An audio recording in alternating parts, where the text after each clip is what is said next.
ছোটো মাছের বাটি চচ্চড়ি করার জন্য আলু, টমেটো, লঙ্কা ও পেঁয়াজকলি আমি কেটে নিয়েছি। ছোটো মাছটা ভালো করে ধুয়ে নিয়েছি। এদিকে ধনেপাতাটা কেটে নিয়েছি। এদিকে লঙ্কা, সর্ষে ও জিরের একটা পেস্ট করব। পেস্ট করা আমার হয়ে গেছে। তো টিফিন কৌটোর মধ্যে সর্ষের তেলটা ভালো করে মাখিয়ে নিয়েছি। টিফিন কৌটোর মধ্যে তো দেবো তাই জন্য। এদিকে ছোটো মাছের মধ্যে আলু কুচি, পেঁয়াজ কলি টুকরো টুকরো করে কাটা, আর এদিকে এই পেস্টটা যেটা করে রেখেছিলাম সর্ষের, এটা দিয়ে দিলাম। এদিকে টমেটো কুচি দিয়ে দিলাম, আর হলুদ একটু সামান্য হলুদ দিলাম, যার যতটা পরিমাণে লাগবে দেবে। আমিও যতটা লেগেছে ততটাই দিয়েছি।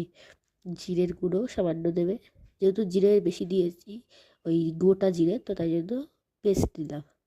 আর ধনেপাতা কুচি, ধনেপাতাটা দিয়ে এবার এটা মেখে দেবো ভালো করে। তো আবার রাখা হয়ে গেছে। এদিকে একটু কাঁচা সর্ষের তেল টিফিন কৌটোর মধ্যে দিয়ে দিলাম।